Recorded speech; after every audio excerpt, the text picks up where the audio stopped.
to the pre-show. Before the free show, where the train's just on the tracks. Listen, we're here. We made it through the weekend. And now, let's complain. A moment of, it feels like my chair's lower. There we go. And now, a moment of complaint. I'm putting you on notice, Labor Day. You stink. Labor Day's a bad holiday. And I'm not saying this because I don't support the workers of America. Support the workers of America, unionize, all that fun stuff. What I'm saying, take back the keys to the factory, right? What, to quote Kate Brooks, what I'm saying is Labor Day is a holiday that I never get to enjoy because of my line of work, and there's a fair number of people who don't get to enjoy it. There's a lot of people that don't get to enjoy it. There's a lot. Like, okay, my wife is a teacher, as you know. Labor Day, day off. Oh, yeah. Cool. No, both my parents work in education. They were on the lake all day yesterday fishing. For sure. Hey, good for them. Good for them. For me, it was just a more inconvenient way to do all of my work. Yeah.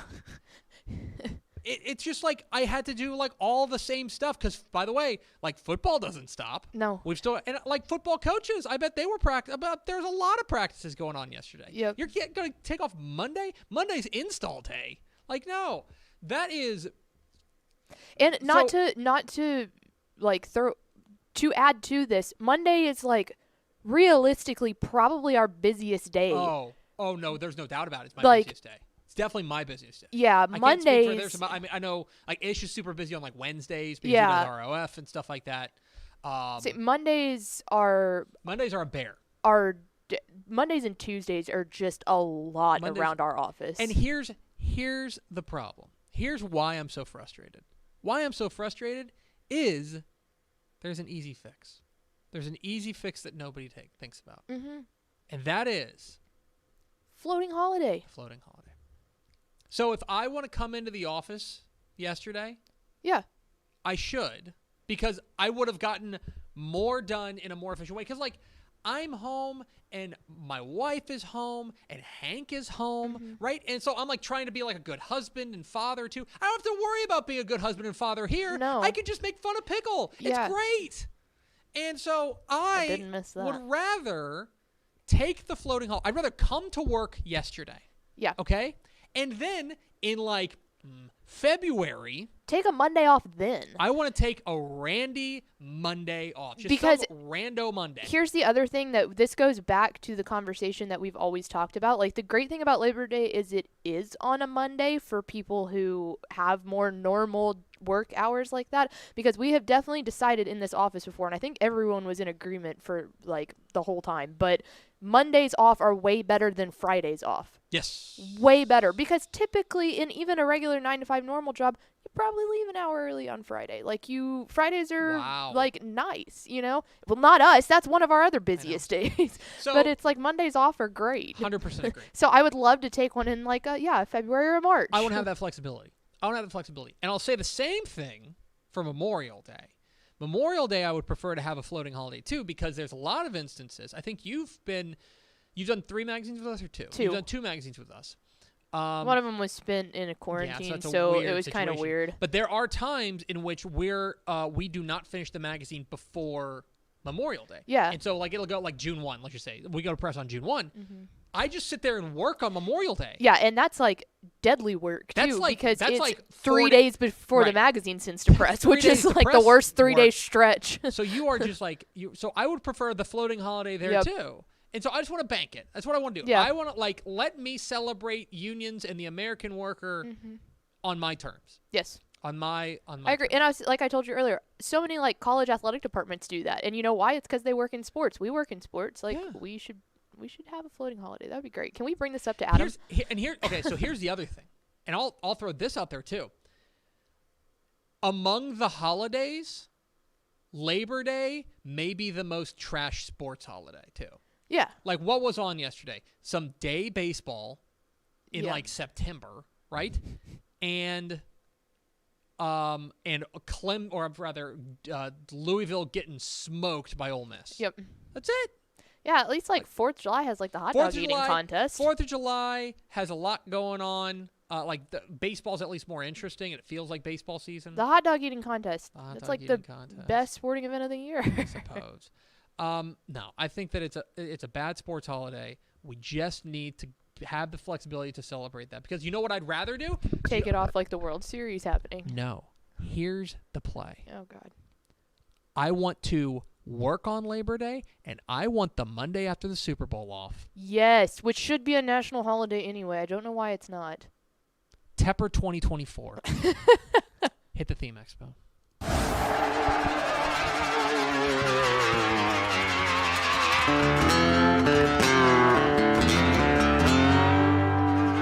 Let's go! Free money! Free money!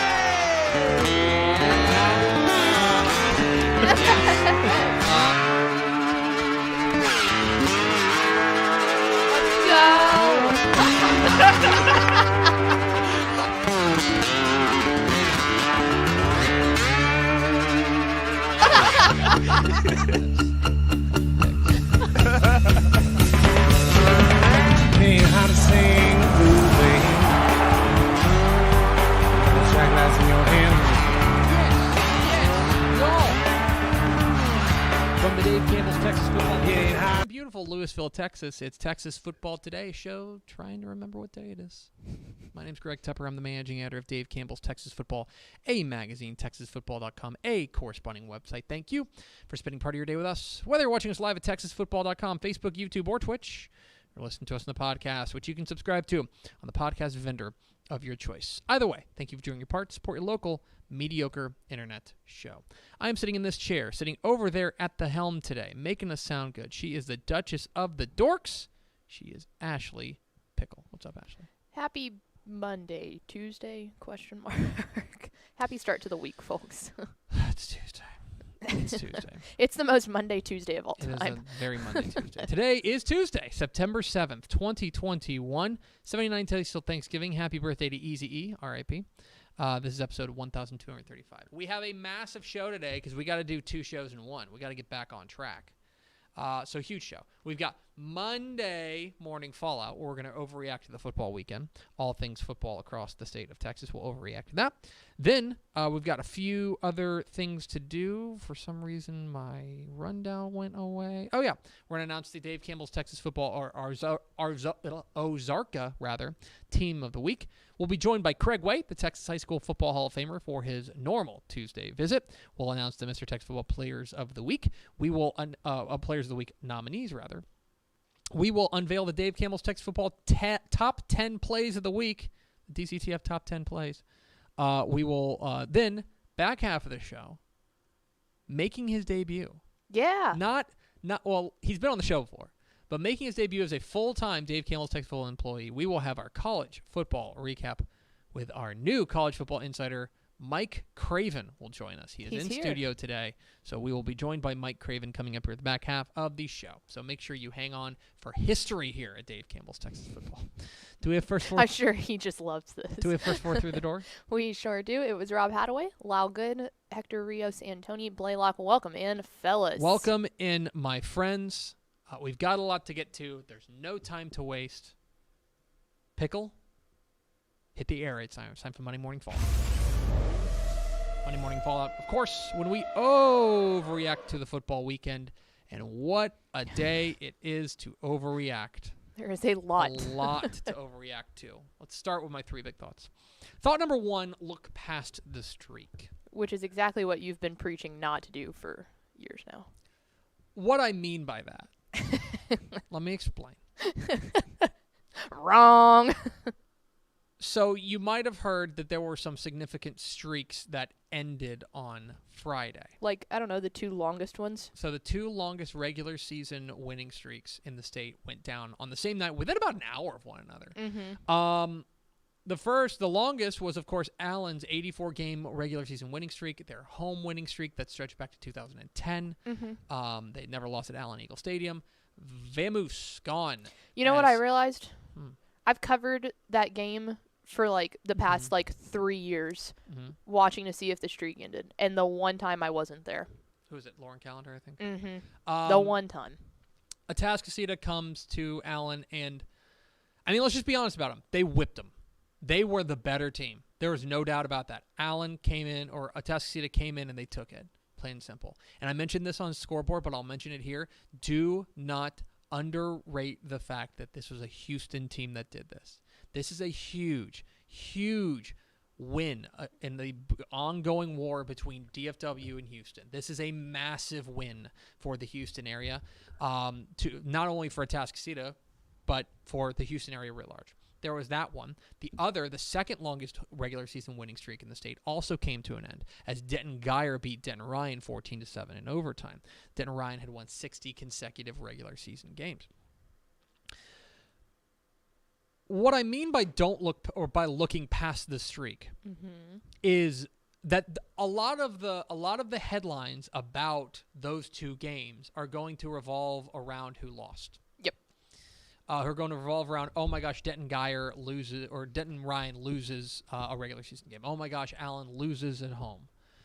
I would look to the other side and tell you that there's a lot to be gleaned from the victorious parties in these games. For Atascocita, if you weren't already on board the Eagles train, you should probably hop on board right now. It's filling up. That team is legit. That team is not some fly-by-night team. I know that Katy and North Shore are such behemoths down there in the Houston area in the 6A ranks, but Atascocita's right up there, okay? Gavin Sessions, a playmaker. Keith Wheeler, the wide receiver. They had a number of big-time playmakers on the outside. Chase Sewell, I want to say is his name, who went nuts. The defense made big plays. Their offensive line led by Cam Dewberry is serious. Atascocita is big doings. They are far more than just the team that beat Allen. The other side of it for Denton Geyer, I think, is really impressive because they beat Ryan at their own game.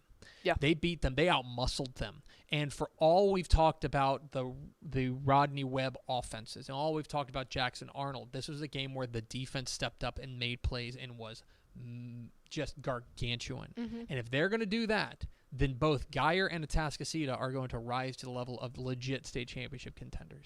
Very impressive wins on Friday night. Thought number 2, expectation hangover.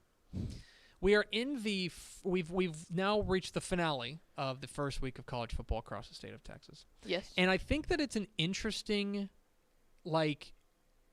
there's an interesting dance going on between fans with regards to their expectations. I'll give you an example. On the positive end, UTEP is 2-0 for the first time since 2005. Look at those Miners. The Miners are 2-0. And it's all sunshine and daffodils there in UTEP. Never mind the fact of who they've beaten. Don't take a look at that. And never mind the fact that I watched the very tail end of that Bethune-Cookman game. It got a little hairy. Don't worry about that. They're 2-0, hard stop, and the fans are really loving it. Yep. Take the other side of it. Let's take Texas A&M. Texas A&M pulls away from Kent State and ends up winning 41-10, something like that. Yes. 41-10. It didn't look like that for most of the first half. But the funny thing is, there was so much wringing of hands and wailing and gnashing of teeth among Aggie fans on a 31-point win over what I think is an above-average MAC team. But the expectations are so high there that I think it's so that you forget that it's week 1 right. and there's a brand new quarterback and you still beat them by 31. Right. The expectations, they color everything. And so once you get, college football is such a year-round sport, right? Such a year-round sport that all we do is we construct what we think the season is going to look like in our heads. And then once it gets on the field, it's like we all forget how to feel. We all forget how to analyze football. Do you know what I mean? Overall, it was a very good week for most teams in the state of Texas.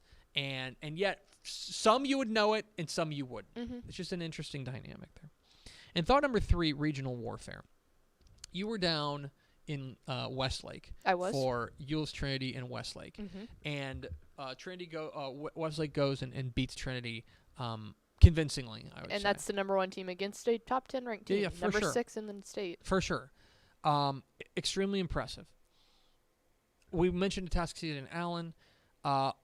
Coming up this week, we've got a number of them, including Austin Vandergrift and St. Angelo Central. Lake Travis and Rockwall. El Paso Eastwood, and is traveling to Smithson Valley, believe it or not. We got Amarillo playing Odessa. Yeah, exactly. You've got these cross-regional matchups, and so this is an interesting, for me, from my perspective, weeks like this and what we're coming off of and what we're going into offer us a glimpse of the relative regional strengths and relative regional weaknesses that these teams tend to play each other that are within their own region, within their own area, right?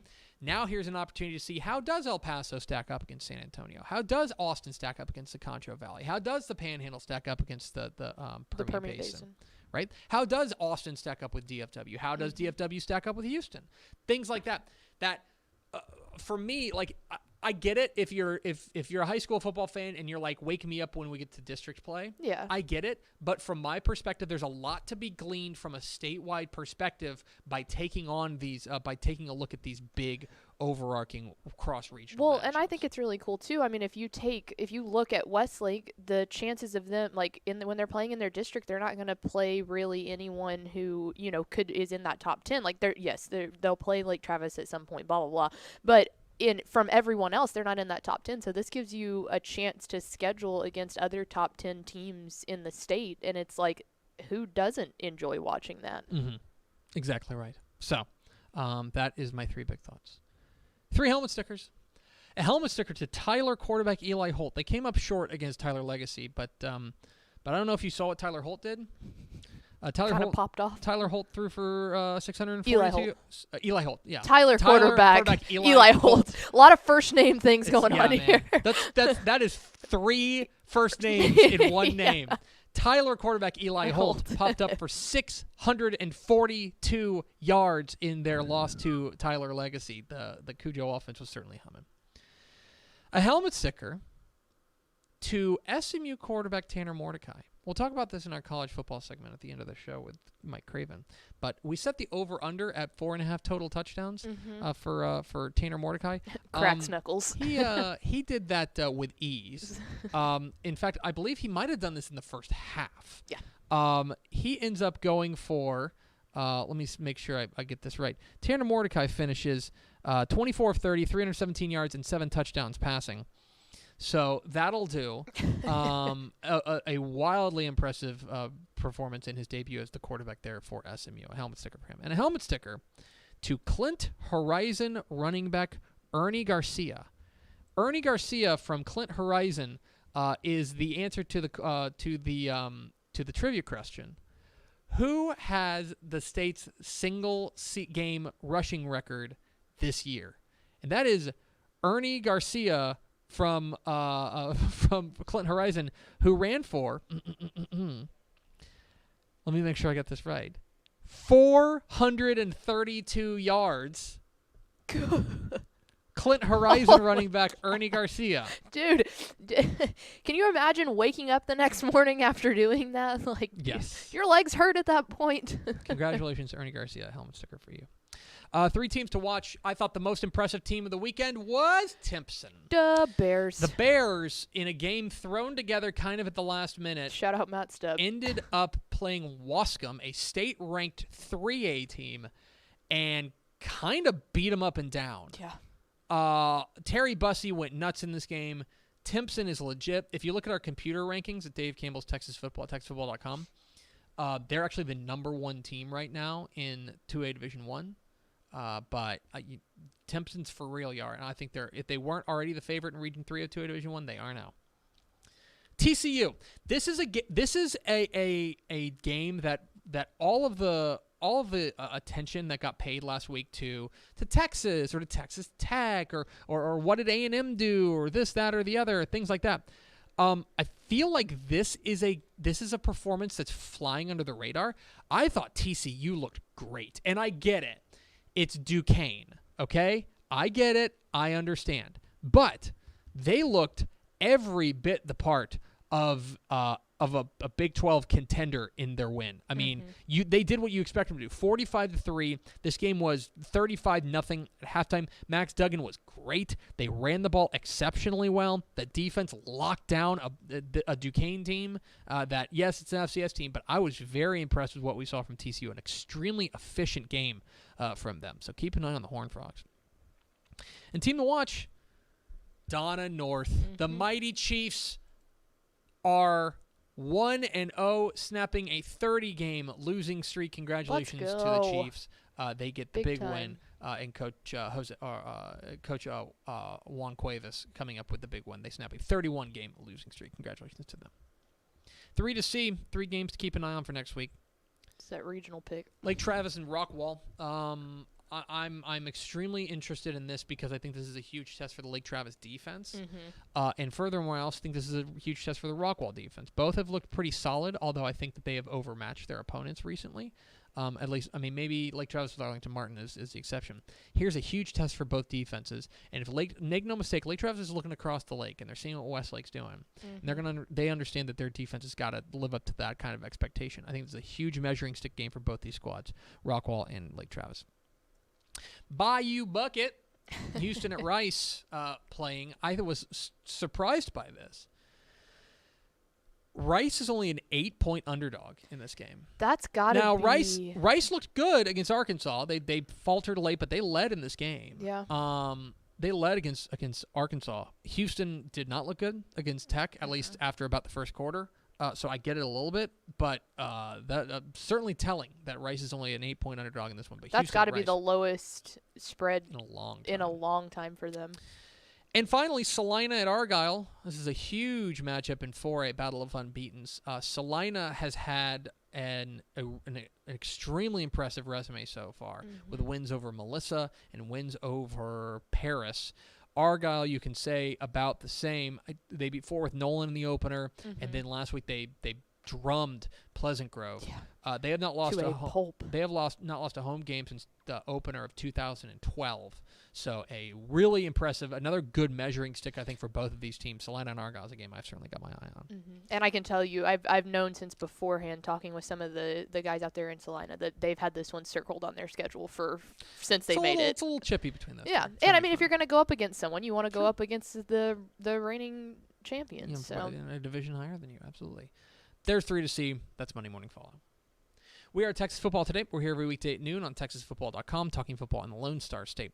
You can follow us on Twitter at DCTF. Like us on Facebook, Facebook.com/Dave Campbell's. Follow us on Instagram, Instagram.com/Dave Campbell's. And, of course, see us at TexasFootball.com. TexasFootball.com is where you can find complete coverage, high school football, college football, and recruiting all across the Lone Star State. Pickle. Dave Campbell's Texas Football, in partnership with Ozarka, is proud to honor one team from each classification with the Ozarka Fueled by Nature Team of the Week Award. The teams selected throughout the course of this program have exemplified the best in Texas high school football. Your Week 2 Ozarka Fueled by Nature Teams of the Week. In 6A, Atascocita. The Eagles did what no team has ever done. Beat Allen at Eagle Stadium with a 40-21 victory, snapping the state's all-time longest regular season winning streak at 84 games. In 5A, Laredo Figueroa. Fueled by 172 yards and 2 touchdowns on the ground by Jacob Lozano. There's an apostrophe in there. I've never seen that name. The Toros mounted a second-half comeback and scored the go-ahead 2-point conversion with under 3 minutes to go to stun Laredo Nixon 22-21. In 4A, Cuero. We've been telling you about them Gobblers. The Gobblers signaled to the rest of 4A Division II that they are back, stifling Wimberley's high-powered attack to come away with a resounding 21-3 road victory. In 3A, San Antonio Cole. Walker Cunningham hit Anthony Mason for a go-ahead 82-yard touchdown pass with under 2 minutes to play as the Cougars improved to 2-0 for the first time since 2018 with a 24-22 win over Natalia. In 2A, Timpson. In a game against a state-ranked 3A team thrown together midweek, the Bears were not fazed, using their remarkable team speed to take down Wascom 49-28. In 1A, Benjamin. The Mustangs surged out to a 20-6 first-quarter lead and never looked back, taking down Kroll 54-46. And in the private school ranks, Cedar Hill Newman. Joshua Rico threw 6 touchdown passes in the first half as part of a 720-yard assault as the Warriors improved to 2-0 with a 68-20 win over Dallas First Baptist. So those are your Ozarka, Fueled by Nature teams of the week. In 6A, Humble Atascocita. In 5A, Laredo Figueroa. In 4A, Cuero. In 3A, San Antonio Cole. In 2A, Timpson. In 1A, Benjamin. And in the private school ranks, Cedar Hill Newman. Congratulations to all the schools. We salute you. For more information, visit texasfootball.com. Coming up here in just a little bit, we're going to have our college football recap. We are going to have, with Mike Craven, our new college football insider, we're going to reveal the DCTF top 10 plays of the week. You don't want to miss that. Got a lot to come here on Texas Football. Today, we hope you'll consider becoming a Dave Campbell's Texas Football Insider at texasfootball.com/subscribe. 2 magazines will mail you this bad boy. If you're watching football this weekend and you're like, I don't know who any of these people are, this magazine will mail it to you. texasfootball.com/subscribe to become a Dave Campbell's Texas Football Insider. Pickle, let's go to the hotline, and let's bring in the Hall of Famer. He was on the call on Saturday afternoon for Texas's win over Louisiana. That was right after he got done hosting High School Scoreboard live on Valley Sports Southwest. We're joined by the great Craig Way. Craig, have you slept? Like, I don't ask you this every year because I'm just always amazed because I saw you at like 1 o'clock in the morning on Saturday morning, and then I know you were calling the game in Austin. So how well rested would you say you are right now? Well, thanks to, Saturday night into Sunday morning, I got a little bit caught up there. Jeff, it's funny that you mentioned that because Friday night there was a hotel related issue, and the hotel where I was supposed to stay had changed ownership, lost all of the reservation stuff, and was completely booked. So you know what I did? I got off the air, I jumped in the truck, and I drove home. Oh my gosh. Oh my goodness. I got home about 4:15. It wasn't too bad, and then got myself some sleep, went to the stadium, and called the football game, and got home Saturday night. I did fall asleep in the recliner Saturday night, but okay now and good to go. Yeah, if you hadn't, I would have had some grave concerns about your health. So let's talk a little bit about the week in Texas high school football that was. I think the headlines here are probably centering around the 2 long regular season winning streaks that came to an end with Allen losing to Humble Atascocita and Denton Ryan losing to Denton Geyer. My point that I just made here on the air is that I actually focus a lot more on the teams that won as opposed to the teams that lost, because I feel like both of these wins are signature. Like it's going to be framed in kind of a I can't believe these teams lost at home or they lost the regular season, this, that, or the other. I find myself gravitating more towards thinking, boy, this kind of proves how good Atascocita and Geyer are. I'm interested if you follow along that same logic. Well, I do, and remember last week when you listed 4 different games and asked me which one I'd go to, and I said none of the above. To see Atascocita Allen. Part of that was if I was able to pick out a game, I wanted to see if Atascocita could really pull it off, since Allen had never lost in their new digs since moving in there, and they had that regular season win streak going of 84 straight. So it was almost like, I want to see it with my own eyes to believe it. That was part of it. And the same thing with Ryan and Geyer as well. I'll give you another one, too, because we talked about it on the show on Friday, Jeff, and that was Timpson, beating Bloscomb in the Cobbled Together Bowl. And it was a heck of a deal. And I think in all 3 cases, if I remember correctly, you and I were saying we're not really that concerned about the teams that lost the games. It's more of a statement about the teams that won. We know Ryan's going to be fine, and it's evidenced by your poll, still number 1, and rightly so, I believe. And I think, like you said, you have no concerns about Whitney Keeling's ball club. They're going to be fine out in East Texas. And I think the same thing with Allen. It's a little bit different because Chad Morris is trying to get something going and build something, and he has a sophomore quarterback. That might take a little bit longer, but you're right. I think it's more about the winners than it was the teams that lost those games. Talking with Craig Way, the Texas High School Football Hall of Famer here on Texas Football Today. Get involved in the conversation at #TF Today. Okay, then let's expand a little bit more. Those are probably the 3 headline teams that were most impressive in week 3 week 2 rather, with Geyer, with Atascocita, and then with Timpson. Who else did you come away from Friday night or Saturday or Thursday, I suppose, feeling like that was a signature win, feeling like maybe this is a team that may be better than you thought? Which of the teams did you come away from week 2 feeling pretty good about? Well, we'd be absolutely silly to say, Argyle's win makes us feel better about. We already feel the way we do about Argyle, that they're going to be extremely difficult to beat. Maybe in that one case, it's a little more about what the work that'll need to go in for Josh Gibson and Pleasant Grove, and then trying to get things turned for them. We know what Argyle is, and we know what the what the outcome is going to be in just about all the cases, and that's why they now have the longest winning streak in the state. I think some folks were surprised that Westlake handled Trinity the way they handled them, because I'm with you that I believe Trinity to be a really good ball club, but you made no bones about it when you said on the air, make no mistake, right now, early September, for what that's worth, Westlake is the best team in the state in 6A. So we'll see. We'll find out more as we go forward on that. But that was also kind of a little bit of a statement, I think. The other one that I'll throw out there, and just, I'm not sure if you saw this. I know you were a little bit busy on Saturday. You had things to do. I forget what. But Cy Park beating Cy Fair in the way that they did, absolutely grinding them to dust. A really impressive victory for the young program there in Cy Fair IC.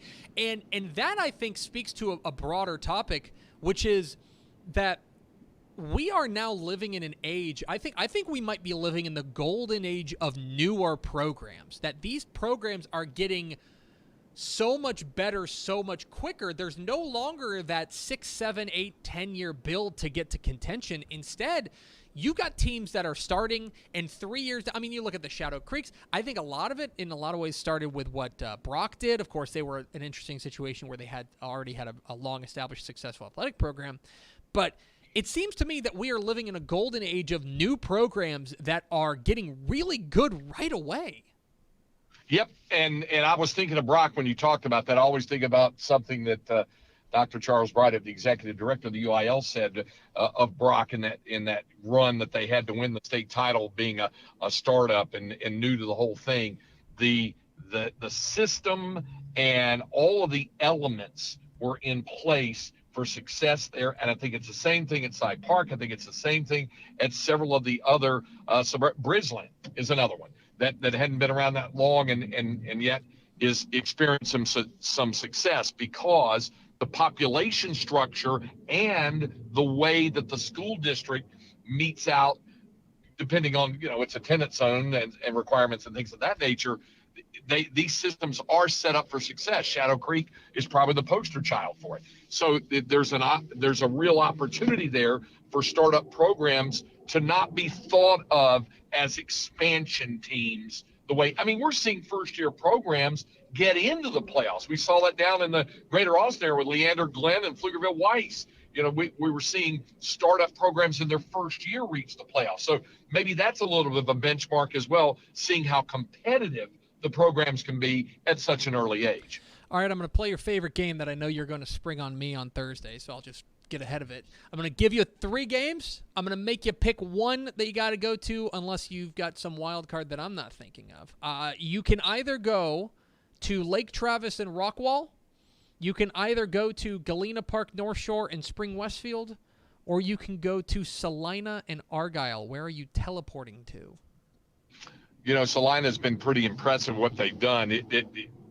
How they fare, win or lose against Argyle, will go a long way. But if you're telling me to choose one of those, probably going to go with Lake Travis Rockwall. I had Hank Carter on my show this morning, and he's got real concerns about what Rockwall can do offensively. Clearly, when you can put that many points on Jesuit and do that, you've got somebody's attention. But obviously, Lake Travis will have Rockwall's attention as well. And I'll give you another one. I mean, we'll see how Austin LBJ does against La Vega. Mm-hmm. That's number 3 and number 4 in the state. So I think that's worthy of watching as well this week. That's going to be 2 teams that are going to get physical with one another. Let me ask you briefly about what you saw on Saturday there. You called Texas's, I would say, rather impressive, rather roundly rounded off very good, no sharp corners type performance against Louisiana. It was very impressive from where I sat. I'm interested in what your takeaways were from Texas's win over Louisiana. Well, I think it went. I don't know if it went completely according to plan, the way that Sark wanted it to go, but I know he was largely pleased with how his running game looked, how his defensive line looked, the attitude his guys had, taking on a really good ball club. So I think he was pleased with that. He did come away with it saying that they had concerns about things with the offensive line and some unnecessary penalties. He didn't like the fact they gave up a late first half drive for a field goal, and that late drive where Louisiana did not score, but they kept the ball a long time. So there were some things. It's a healthy sign, though, Tep, when the head coach, after a win of 20 points over a ranked team, is saying, we've got areas we got to clean up. And he's right, because they're going to face a talented, if kind of unheralded, Arkansas team on Saturday night in Fayetteville, where, I don't know if you've heard, they don't particularly love Texas. Yeah, I've heard tell of these Hogs and their thoughts on the Longhorns. Finally, Craig, we'll let you go with this. You may or may not know that Dave Campbell's Texas football crew is packing up and heading west tomorrow afternoon. We're flying to El Paso to catch El Paso High and El Paso Socorro on Thursday night at R.R. Jones Stadium. I know it's been a minute since Texas played out there. I think 2008 was the last time they played in the Sun Bowl. They're taking on UTEP. Any recommendations for us as we head to El Paso? Well, the scenery is always beautiful out there. I enjoyed doing football game. I've done basketball games out there before. I think you're going to, a great site there at the stadium there at El Paso High, and then going up to the top of the hill at the end of the Continental Divide and looking down into the bowl. That's a really cool deal. That used to be one of our cheesecake natural setup shot in the old days of high school extra. When we went there, we always wanted to do that.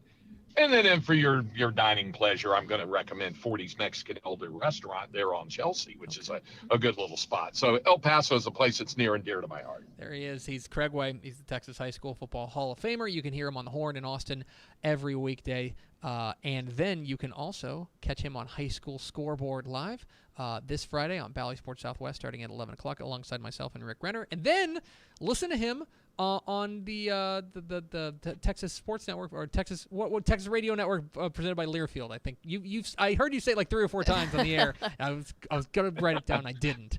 But hear him. Yeah, the Longhorn Radio Learfield. There you go. The Longhorn Radio Network by Learfield. You can hear him call Texas and Arkansas, old Southwest Conference rivals, going out on Saturday. Craig, appreciate your time, my friend, and I will talk to you on Thursday.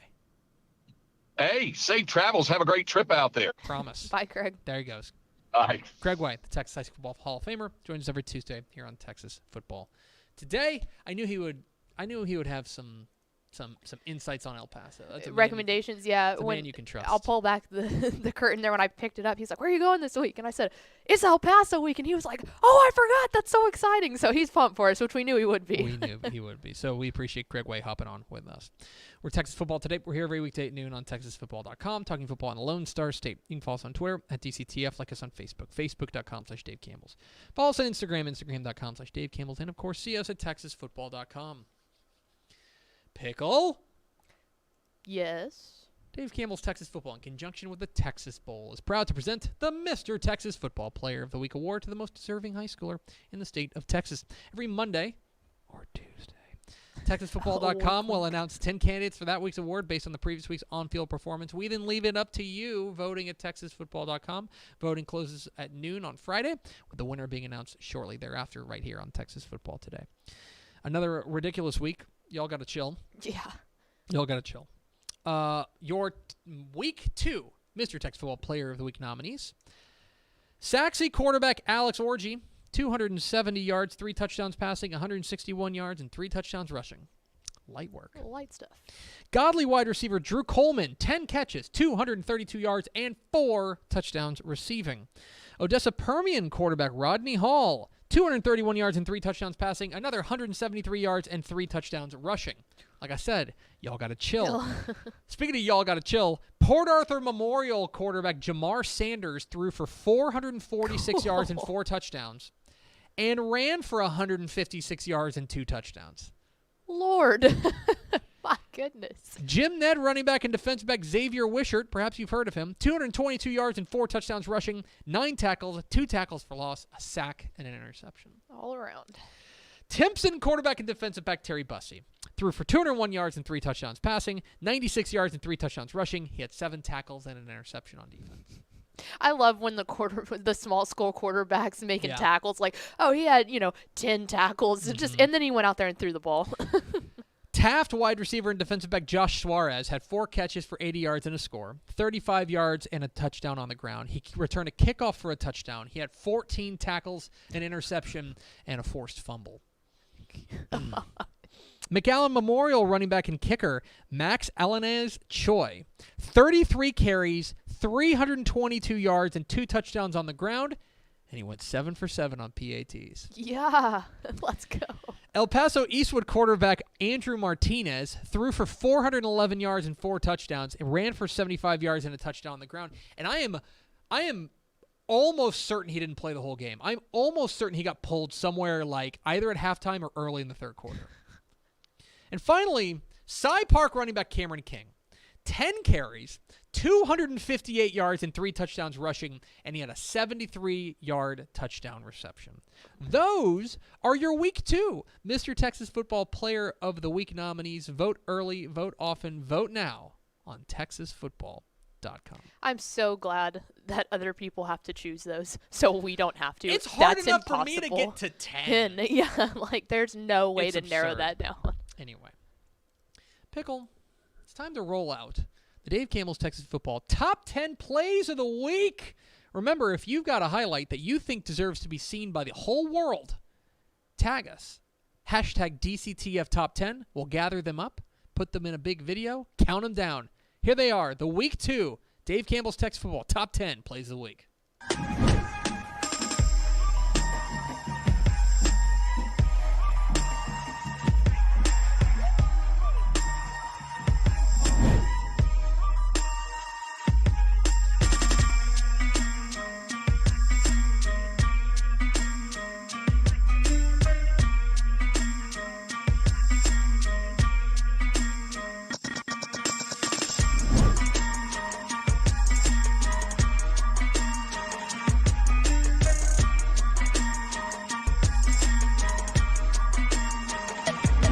With Cash McCullum, just at 6 minutes left here in the first quarter. McCullum rolling towards his left. He's going to be hit hard, and he is taken down in the backfield. The young man, Sean Burks, who you talked about a minute ago. Not, it's okay to run the half, take a 28-point lead at the half.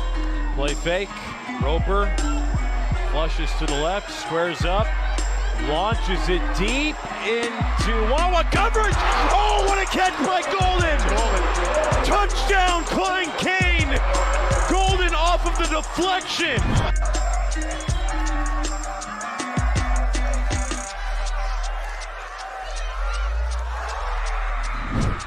Down in 10, looking to throw, rolling. De La Cruz fires. Pass is going to be picked off by Cy Park.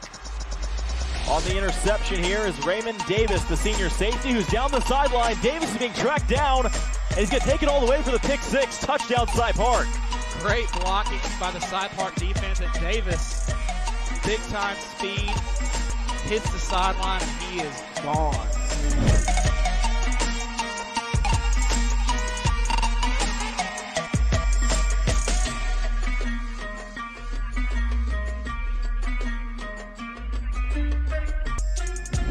Clock is stopped with 7:07 left in the third. Morrison pumps, throws down the middle of the field. That's his 3rd interception of the night. And this is the 2nd interception for Jaden Walker. And this is going to be the 2nd pick six for Jaden Walker. Touchdown, Dawson.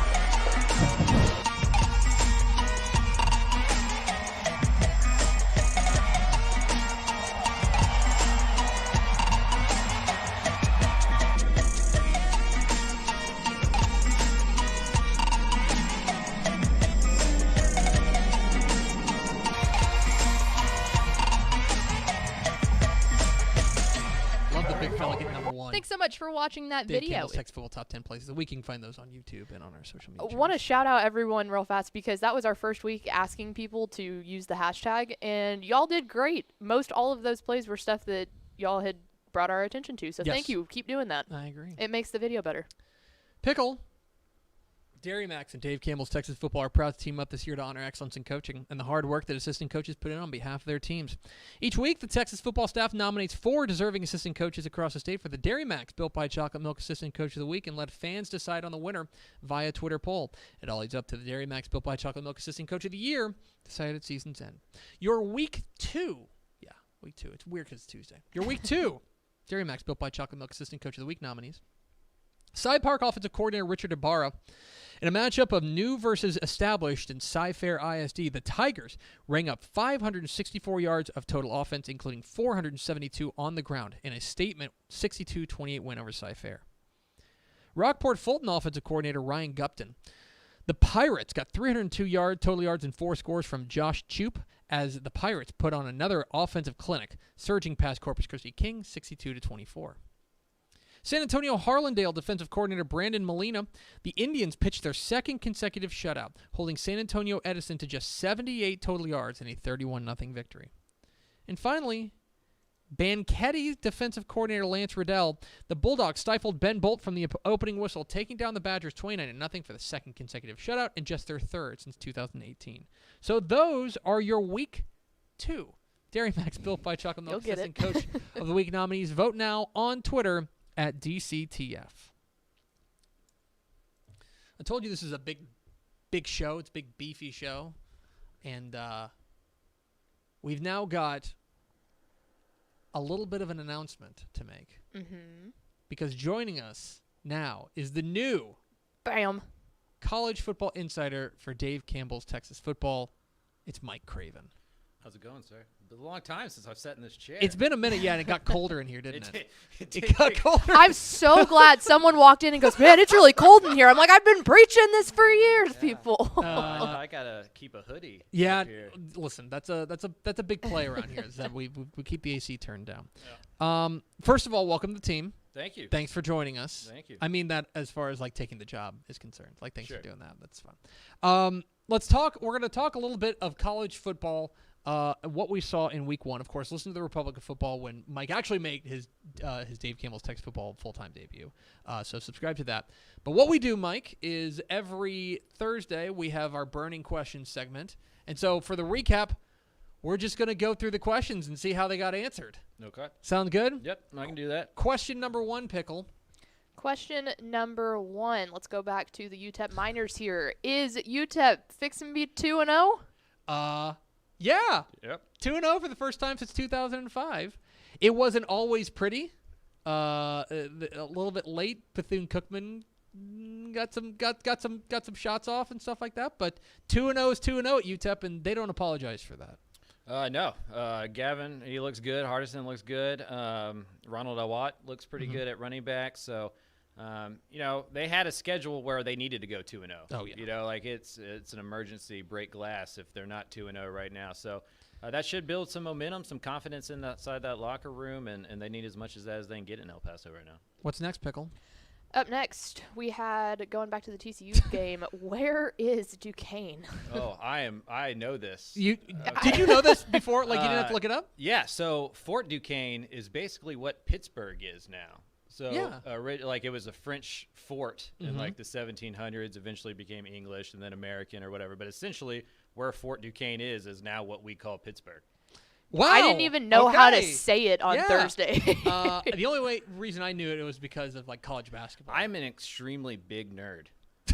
I try Welcome. I try not to let everybody know that, about myself. I don't know if I advertise it as much as everybody here, but well, buddy, yeah, you're amongst especially friends. history-wise, yeah. And I was just up in that area all last summer or whatever for the pandemic. I went and spent all that time up in the Northeast. So Fort Duquesne. TCU puts on a clinic against Duquesne. I thought Max Duggan. I thought the offense, like as far as debuts are concerned, it's because it's Duquesne and because it's like not because TCU doesn't play like this big, flashy, sexy brand of football, it's going to fly under people's radar. I thought they were awfully impressive in week 1. Yeah, they did what they needed to do, and they're never going to be the team where you look at the box score and go like, oh, man, 500 yards passing, or look at that guy with 200 yards rushing. That's just not what TCU does, but if you watch that game, they did anything that they wanted to do whenever they wanted to do it. What's next, Pickle? Up next, we head over to the Texas A&M game. What would signify success for the Aggies in their opener? Staying healthy. I thought that was kind of the big thing. You get Haynes King out there, you let him make a couple early mistakes, get those jitters out there, get him kind of situated with being a quarterback in college. Other than that, it's just avoiding any major injuries, and it sounded like they did that. They also scored on defense, which I thought was pretty big. Leon O'Neal had a great game. Yeah, and you know, there was some wringing of hands among Aggies during that game because they weren't putting the pedal to the metal. But that played out a lot like – it feels like the kind of game that good teams play in week 1, which is – we're going to fart around a little bit, not going to be super crisp maybe in the early going. There's going to be one big play, and then we're going to hit the gas. And A&M, to their credit, has reached the status of there's only a couple games on the schedule that matter. They just have to win all their games, right? Mm-hmm. If they're blowing out all these teams, they get to the Alabama game and lose by 20, none of that matters. Right. If they're playing okay against these teams, they get to Alabama and they win by 7. Doesn't matter. Go for it. It's kind of pass-fail in a lot of regards. And that's what Texas was under Mac Brown, and that's what A&M is now, and that's to their credit. That's a good place to be. What's next, Pickle? Up next, how about them Roadrunners? What would UTSA over Illinois actually be that big of an upset? Well, the line was 4.5, so it's an upset. You know, UTSA's only win over a Power 5 school previous to this was a 2017 Baylor team that was going through a lot of stuff at that time. So this feels like the biggest win in UTSA, program history. I saw national guys talking about UTSA that I've never seen talk about UTSA before. So I do think it was an upset, maybe not as big as people unfamiliar with UTSA would think it was, but it was an upset, and it was definitely a big win. It's one of those it's one of those upsets where it's bigger from a brand name perspective upset than it is actually like on the field. And if you know type of situation. Yeah, because I look at you, I think, we look at UTSA and we're like, we think this team has a chance to be really good. Yep. And, Illinois, good for them. They beat Nebraska in the opener, but that's a bottom half of the Big Ten type team. Still, to go on the road and do it, I mean, to get paid $1 million to beat someone is never a bad thing. Yeah. Again, not a math major, but that just seems pretty cool. Good. I saw somebody online that said if you win one of those pay games, the opposing coach should come out with one of those big checks. You got to take it to a big bank. That would be great. Brett Bielema's bringing out. Jeff Trail's jogging over right. All right, what's next, Pickle? All right, up next, we asked, SFA played a fall season while Tarleton played a spring season. Did that matter? Not really. I don't know. I was impressed. I was actually impressed with Tarleton. I thought SFA was the favorite in this one, but Tarleton came out firing. SFA had to rally in the fourth quarter to come away with the win. But overall, I think that it was an interesting kind of dynamic of one team played in the spring, one team played in the fall. It was super important to Colby Carthel to stay on schedule and keep things as normal as possible. They started a little bit slow, but, a win's a win. They're 1-0. That's the most important thing. I think if there is any difference, it won't come in individual games. It'll be injuries built up over the year. Mm-hmm. So maybe come November, we look back at this and go, okay, are the schools that are playing kind of twice in the same year suffering for some injuries that maybe the other schools aren't? What's next, Pickle? Up next, it was a Texas game here with Baylor and Texas State. Who looked better? Was it Gary Bohannon or Brady McBride? I mean, I may take Brady McBride. I think I will too. I Somewhere came away. Ishmael Johnson is freaking out. I came away a little bit disappointed in the Baylor offense. Yep. Now it's young, it's early, and they're working a new quarterback. They're working an entirely new scheme. But they should have. I mean, the Texas State defense, I think, was there for the taking, and it seemed kind of fits and starts for them. And Bohannon was okay.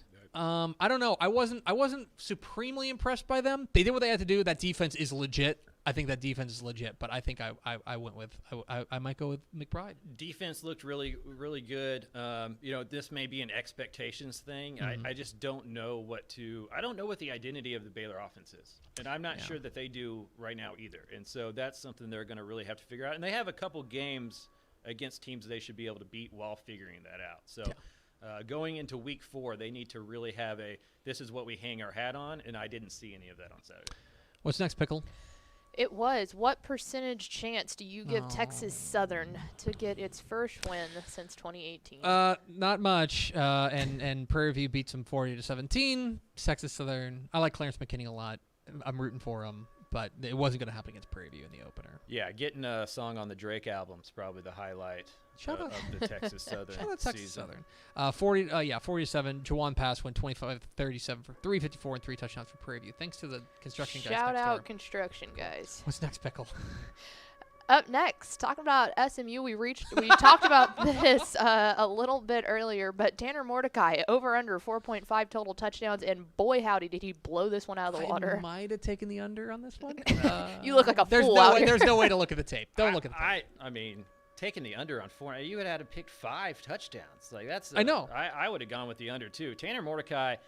Look, at my previous job when I was doing the Fat 55, I may have been one of the only people that had him that high in the state. I think Tanner Mordecai is tremendous. If Spencer Rattler's not at Oklahoma, he's starting for the Sooners, and so I think he's really good, and he looked tremendous. And you had some big shoes to fill with Shane Buechele, and he seems to fill them. He looked the part. Apparently, I don't know if you saw there was a quote from Sonny Dykes in one of the press conferences. I think the Monday press conference was he said, I got a text from Shane Buechele who he sent the stat line. It's like 7 touchdowns. Like, you never let me do that. Which is like, I respect that. I respect that level of never graduate from Shane Buechele. All right, what's next? A game that we were all super hyped for. Was it a must-win game for both Matt Wells and Dana Holgerson? And I think you both said yes last week. You and Ish, that is. Well, I mean, the narrative's set now. I mean, for Dana, now look, they should win this week against Rice, and then they get Grambling, so they should be 2-1. But at the same time, man, it's like that they looked. You made a great point on Republic of Football, and I don't want to butcher it, but it looked like Dana had like a good idea at the beginning, and there was no real plan B. Well, and the plan against Texas Tech is punch them in the mouth and watch them fold. And I think the most impressive part of what happened Saturday was that Texas Tech team was there for a fight for 60 minutes. And that's a game I think Texas Tech loses by 20, 30 points in previous years. And they went really transfer heavy. They got some experienced guys in there that are tough and know how to win, who have been to a couple different places. And you can see the plan for Matt Wells start to materialize in that second half. And if Texas Tech can be that good on the lines of scrimmage on both sides of the ball, they're going to be pretty good. To think of a Texas Tech team that's a run-first, defense-playing school is just going to take some time to adjust to. But they looked really, really good in that last 3 quarters. I thought Taj Brooks looked great, man. Oh, man. That kid's stud. Maynard from? He's from Manor. He's from Manor. And that Austin area has a couple small running backs that kind of got away from UT A&M just because they're 5'6", 5'6". Deuce Vaughn at Kansas State's one of the same ones. So as a guy who was in Austin covering a lot of high school football at that time, is like, guys, Taj Brooks is going to be really good. Running back height's not that big of a deal, and yeah, he's going to be a really good. And then they got a wide receiver out there that's he's incredible. Yeah, it's going to be. I think Tech should. That's one of those games where I think there's like. Oh man, I'm gonna make some friends. I think Texas Tech Twitter is like among the most like doom scrolling in America. Right. Man, you like something starts going wrong and it's just like. It's over. Set everything on fire. And oh my gosh, I mean, they get down 14-0, and you would have thought that like they just need to close the university. Right. I think that they can feel unequivocally really good about what happened on Saturday. I don't know. I mean, UTSA had a big win. Texas looked good. I'm not sure I was impressed more by any other team than Texas Tech. Go down 14-0, to not have the ball until like 2:33 left in the first quarter. And then to respond that way is just not something I've seen from a Red Raiders team, maybe ever. That was very, very impressive. What's next, Pickle? Let's head up to Denton here. Who are you buying stock in, Austin Aune or Jace Ruder? I watched 0 plays of this game. So I'm going off entirely off of the box score. But it seems like they started Ruder. Is that right? I believe they started Ruder in this game. It ends up being that he goes 10 of 21 for 131 yards, a touchdown, and 2 picks. And they got a huge game from DeAndre Torrey, Yep. which they needed. And this game was, a little hairy there at halftime, but then they pulled away in the second half. I don't know. Quarterback seemed a little – I need to go back and watch the game, admittedly. But from the box score to the advanced stats, seems like quarterback job's still certainly up in the air. Yeah, I mean, if I have to pick one, I'm going with Ani. I just think I know what he is a little bit more. And, North Texas is going to be one of those teams. I know they want to pass the ball. Like, that's what they do. But they're going to be better this year if they just kind of go game manager at quarterback, run the football, play defense. I feel like at least until midway in the season when they build a little bit of consistency through the passing game, like that's going to be their bread and butter. And they just need to pick one. Like I'm a believer in you just got to pick one and go with it. You can't do the two. Rice is the same way. Where you got to pick one. And eventually he's going to have to. What's next, Pickle? Up next, the game that happened in Austin. Which unit is most important to Texas avoiding an upset? Boy, I see, because I believe I said offensive line. I think Ish said receivers. I think both had reasons for positivity. Offensive line was. Offensive line got better as the game went on. They figured out some things I think at halftime schematically that helped them kind of protect a little bit.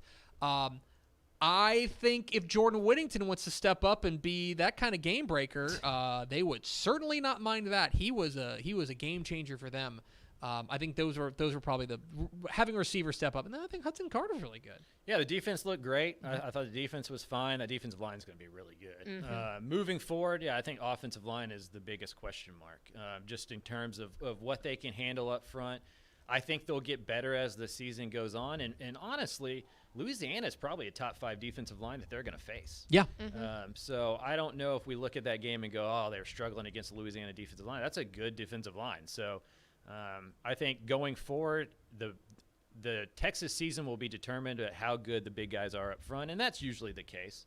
But with Bijan Robinson being such a big part of what that offense is going to do, the more room he has to operate, the more that's going to open it up for Jordan Whittington and Xavier Worthy and Joshua Moore. That passing game is going to get better and better the better that offensive line is. Card did a really good job of showing that he can move out of the pocket too. That was another bright spot. But again, that's because he was having to scramble because the O-line wasn't quite living up to expectations. Yeah, but I also thought, I'll just say this, I think that they game planned it well for a young quarterback making his first start. It was a lot of manageable throws, just put it on the target and stuff like that, and then they expanded the playbook a little bit as the game went on, and it looked good. And they paid attention to details. Yes. The special teams looked good. There wasn't a lot of dumb penalties. They found a football coach. Yeah. I mean, they found a football coach, and now it's just what can he do with that talent in year one. What's next? Finally, hoot. Should Rice fans be worried that the Owls haven't named a starting quarterback? I still take it for what it is. They played an SEC team. Yeah, I still think they should be worried. I still think, they were kind of cycling through. I thought when Luke McCaffrey came in, he looked really solid for stretches there. I think he's probably the more talented guy. Yeah.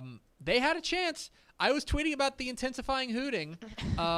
They led in this game. I think they can take a lot of positives from it.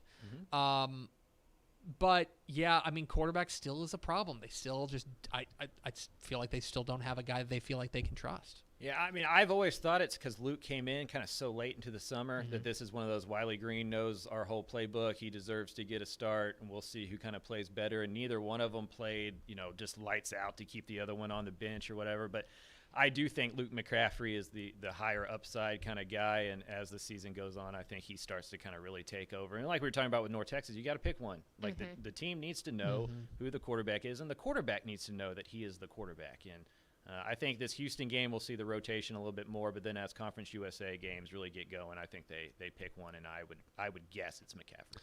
He's Mike Craven. We're going to let him get out of here because he's freezing. He's the college football. Why does that never work for me? He's the college football insider for Dave Campbell's Texas Football. Follow him on Twitter at Craven Mike. Welcome aboard, buddy. I'm glad to be here. We're thrilled to have you aboard, and make sure you keep doing your college football Y'all have been paying me enough for a little while. I'm just glad the insurance is finally part of the deal. That's the nice. It's fine. Well, I mean, let's get through this week and we'll see. We'll reconvene. Don't need a doctor yet. Yeah, I read the contract. It goes retroactive. Thanks, Mike. Thank And you. now let's go over to Ashley Pickle for America's second favorite segment, Final Thoughts.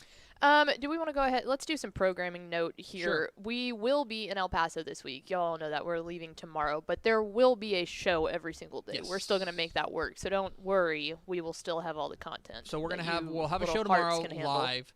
Thursday will be on tape, and then Friday I'll be back, and I'll be doing Mailbag Friday on Friday. Yeah. Because that's when we do Mailbag Friday. That Friday. is math. Yeah, the math checks out. Yeah, okay. That's fine. Anything else? Nope. Okay. It's going to do for Vince's trophies over there. It's going to do it for us. I saw Thanks him for this spending- weekend, and I yelled at him to get his trophy. Yeah. Oh, I'll turn Mike's Sorry. Mike's mic back on. you- There he goes.